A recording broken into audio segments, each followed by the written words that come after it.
Speaker number 12.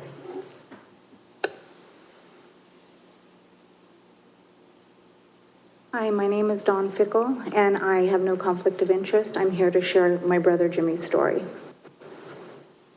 My sincere thanks to the FDA for allowing us to share our story of our dearest brother, Jimmy Fickle.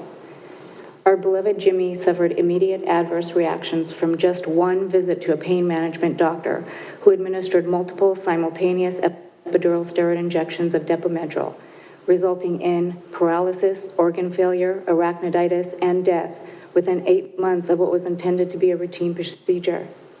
Jimmy was remarkably talented and very healthy athlete.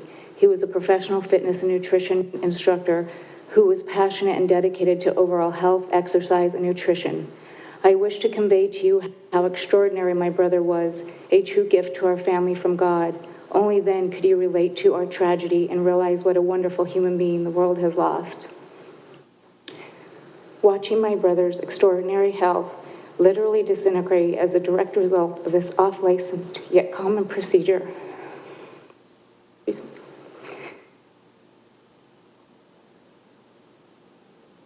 has empowered me to speak for Jimmy, who wished to expose the dangers of Depo-Medrol when used this way, and the heinous outcome of arachnoiditis. Therefore, I now come to you in his place, and for all those whose ESI-related injuries and death have not been reported. Jimmy fought gallantly as his symptoms rapidly progressed, yet the life he loved and cherished to perfect was apparently no longer tolerable to keep. We will never forget how helpless we all felt, watching the unbearable pain and agony bring an amazing physical fitness expert to his knees, something we never ever thought would happen, especially following what is promoted as a safe procedure. My research on the safety of epidural steroid injections, particularly Pfizer's Depo-Medrol, alerted me to the extent of the problem. Reports of catastrophic injury and death date back almost 40 years, a full lifetime for my brother. Severe injury reports from patients, along with warnings from doctors and other experts, litter the annals of time. How many more people have to suffer and die by the abuse application of this therapy before something is finally done to bring this practice under regulatory control of the FDA? Unfortunately, you appear powerless to control this practice of medicine, especially since it's an off-label application of an approved drug. But if something isn't done, and done soon, with Pfizer's Depo-Medrol, a drug that escaped the FDA's strict approval process for epidural use, I fear many more will die or suffer the horrors of arachnoiditis, a medically induced disease with no helpful modalities, treatments, nor research for all those who have been wrongfully harmed. There are no steroids made by anyone anywhere in the world that are indicated for epidural use. There must be a very important reason for this, you think? Yet this practice continues to grow at an alarming rate as it leaves a path of unrevealing destruction in its wake. A grave error has obviously been allowed to fester without restraint. There is currently no mandate to report adverse reaction or events, so how can the FDA say with all certainty that they know what's really going on out here if doctors are not required to report their mistakes, nor any subsequent adverse event in the treatment? The fact is, you don't have the whole picture, and never will unless you start listening to those voices to the voices of those who are here today. Reflecting on all this, I struggle to understand why this totally preventable atrocity ever happened to my brother in the first place.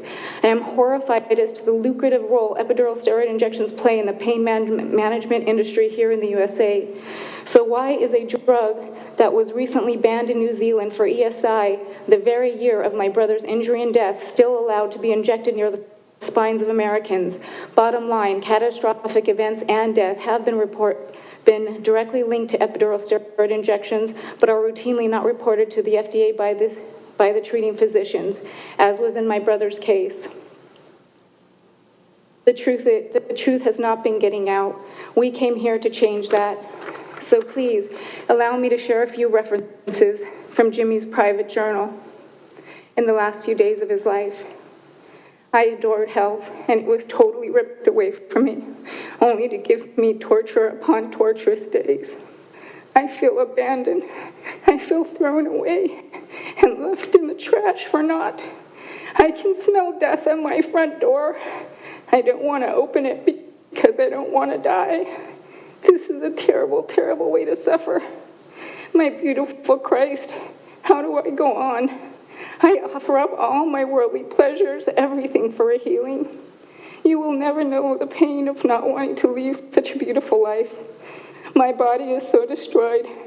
My will has shut down. My soul seeks refuge outside of this body's war zone. Please catch me, God, because I am falling away. My spirit crushed. My soul devoured by pain and agony. Body massacred. I love you, Lord, my God.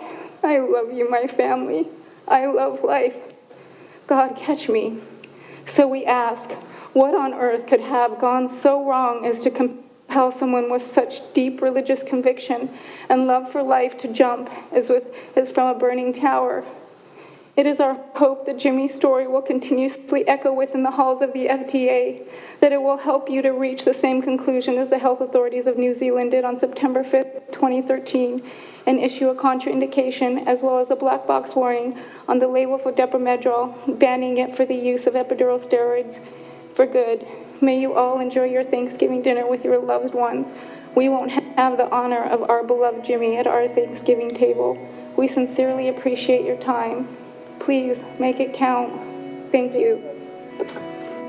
Thank you.